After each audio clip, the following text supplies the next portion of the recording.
Hey everybody, here we are at our fifth week here of the first quarter, our 1101 quarter here. What we have this week, we are getting into our third mode of discourse, which is argument and persuasion. So just to recap, your second essay was turned in as of, well, I'm recording this on Sunday the 2nd, so by tonight. Um, and all of your narratives have been turned around, graded and returned to you. So hopefully you guys can get all of your assignments, especially the essays, in the Dropbox by the due date.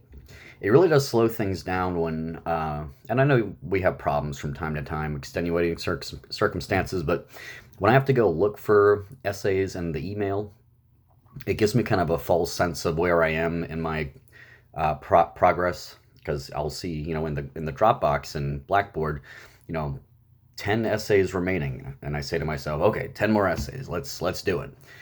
And then I go to the grade book and there are 5 blanks there in the grade book, 5 students who couldn't or wouldn't submit their essays in Blackboard. So then I have to go fish in my email, and then I have to save your document, and it's just really time consuming. So I'd appreciate it going forward if we could just get what we need to get in the Dropbox by the assigned due date.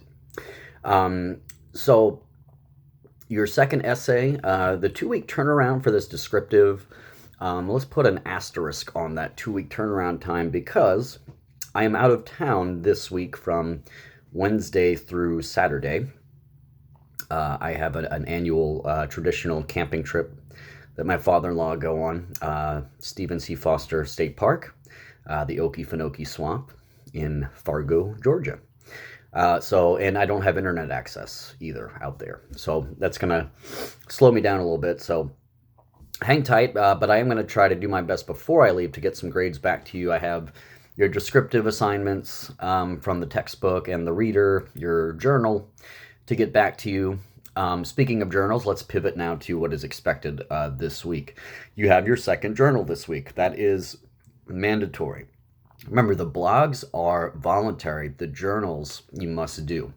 And this week's journal is asking you to reflect and journal on descriptive writing. And I believe I say something to the effect of to kind of reflect on the possible consequences of using overly descriptive language, meaning there's a sweet spot that you hit with description. I think I said this in last week's video describing an apple. You could give like 10 descriptors about that apple, when really 1 or 2, probably no more than 3, would do just fine, okay? When you get overly descriptive, you sort of repel your reader. You make it a very tedious time for your reader to really latch on to what you're trying to describe. So I kind of just want you guys to reflect on that idea for the journal for this week. There are some other things too. There is the reader assignments. I ask you to read 2 things. One is an essay from the 19th century English essayist William Hazlitt, regarded as the best essayist in the English language. He wrote an essay called On the Pleasure of Hating. Okay. So you'll really get a sense of his acerbic, sardonic wit in that essay. And then the classic, the behemoth of satires, Jonathan Swift's A Modest Proposal. Now, one of those, A Modest Proposal, is using more sustained irony and really biting satire in a little more obvious and direct way than the Hazlitt piece. The Hazlitt piece is kind of analyzing, the thrill, the pleasure that we get from hating people. And you might think to yourself, oh, that's not me. I'm a little angel. I love everybody. Everybody loves me. And don't lie to yourself, okay?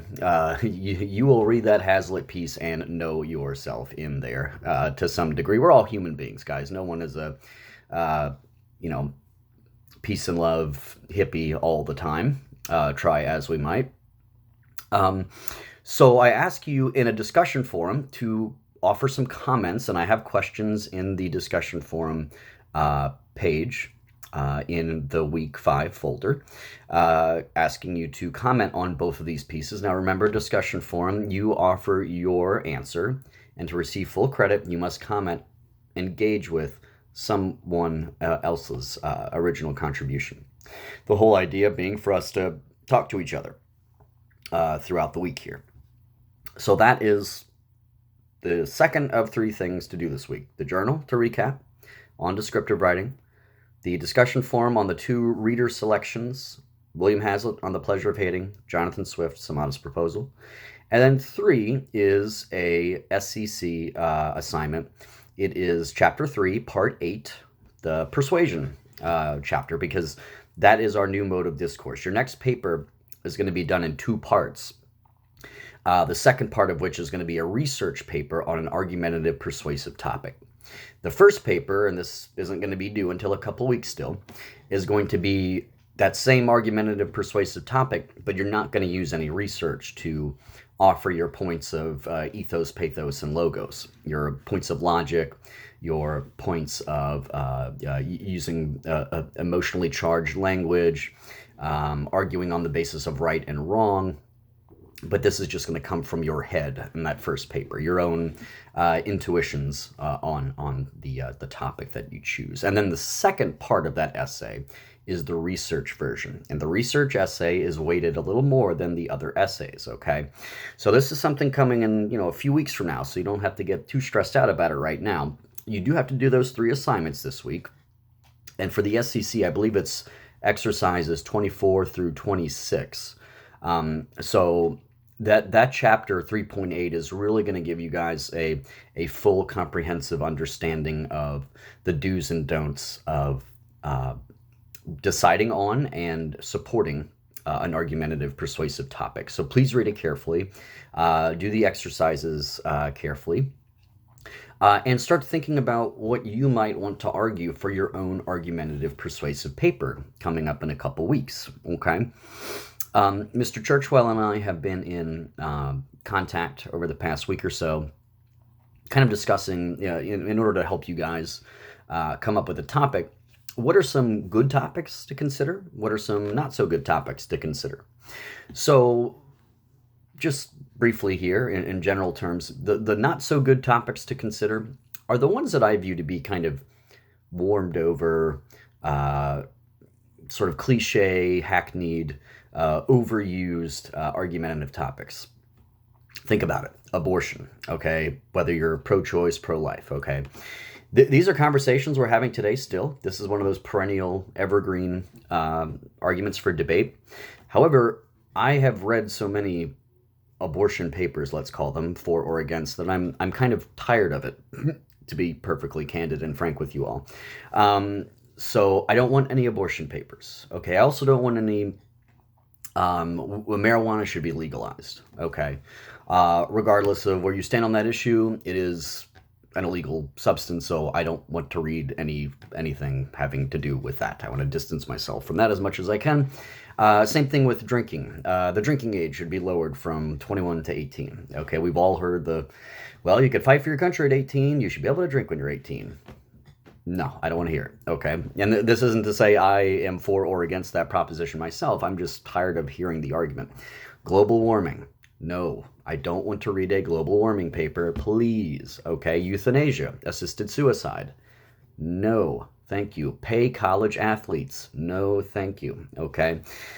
And I might just be whittling away at all the ones you might have had in your head, and I'm sorry about that, but what I want you to do is try to be creative. Think outside of the box. You could think of societal, cultural things that are going on today, certainly. Maybe you want to argue that the United States should be a borderless country. Okay, the border should be erased. That's Canada, that's Mexico, among the states too. Erase all the borders. Okay, you could make an argument for that. All right, it's a pretty provocative thing to say, but it's not the same old immigration debate. It's a little more than that. It's a little more nuanced and specific than immigration. Okay, let's see. Your argument could be much more small potatoes. I like to tell students, you can make an argument as to why ketchup is the best condiment. Okay, you can make an argument for that. Now, you might have a hard time with the research paper for that. Okay, so keep in mind the paper, the topic rather that you choose, you are going to do two versions of it. The first version, just your own intuitions, arguing on the topic, but then you're going to have to bring forth research. Okay, critical, argumentative research from scholars and experts. So I doubt anybody's going to have an essay on why ketchup is the best condiment. My point being, try to be creative. Try to get outside of the bubbles that we're all in. We seem to be in all the time. Okay, maybe you want to argue that technical colleges and state colleges should come equipped with gymnasiums, just like big universities do. Okay, see, that's something a little more original. Okay, maybe you want to argue that there's a popular argument out there right now that it's called beauty at any size. Okay, that health, obesity, being too heavy or even too thin is all in your mind. It's what people call a social construct. Okay, it doesn't really exist. It's just what we've been conditioned to think. Okay, maybe you believe that. Maybe you want to argue against that notion. Okay. So you could certainly latch on to things that people are talking about today in the greater cultural discourse, but the ones that we've all heard a bazillion times, we might want to kind of stay away from those, please. So this is all to say, throughout the week, and this is a good week to do it, again, before Wednesday. You could email me Wednesday through the weekend. I just can't promise that I'll turn it back around to you instantly. But come to me and ask me, hey, is my topic a good idea? Talk to Mr. Churchwell. Ask him. He and I are pretty much of the same mind on this stuff. So he'll be a good guide as well. Here's a good one. We should bring back corporal punishment in high schools. That one might hit too close to home. No pun intended there with hit. But corporal punishment, meaning bodily punishment. In my grandparents' generation, for example, when the kids would act up, the nuns at the Catholic schools would come with a ruler, or in some instances a paddle, with the holes drilled out in the paddle. So when they hit the student, it would leave these welts. Okay, so it really hurt. But that's how they did it back then. And there are some schools, my hometown of New Orleans, I don't know if they still do it at this school. I will not mention their name. But they were the one holdout. They still did corporal punishment, like into the 2010s. Okay, maybe you want to argue that we should bring it back. Okay, so it doesn't really matter to me how controversial the topic is in general, generally speaking. Okay, if it's something out of bounds, crazy town, okay, don't do it. I'm not going to look at a paper advocating for genocide of an entire ethnicity or religion. So some things I don't want you to argue about, but I am, as I like to do, I like to give you guys free rein so that you could kind of be creative and examine your own conscience and come up with something that you think you could write about. But do pass it by me, okay? Because some things are going to be unacceptable, okay? So, again, this week, 3 assignments. You've got the journal to do on descriptive writing. You've got the 2 reader selections, Hazlitt and Swift, discussion forum. And then you have exercises 24, 25, and 26 from SCC. And you are thinking about an argumentative, persuasive topic, and you are running it by me as soon as you can. Man, if you do it by Wednesday, that'd be awesome, okay? But I'm going to check my email when I get back from camping Saturday afternoon. So I'll be able to shoot the emails back to you guys at that point as well. In any case, I am running out of time here on my video limit of 15 minutes, so I'm going to go ahead and sign off. Wish you all a great 5th week, and let's keep calm and carry on and keep doing great work. All right, guys. See you next time. Bye-bye.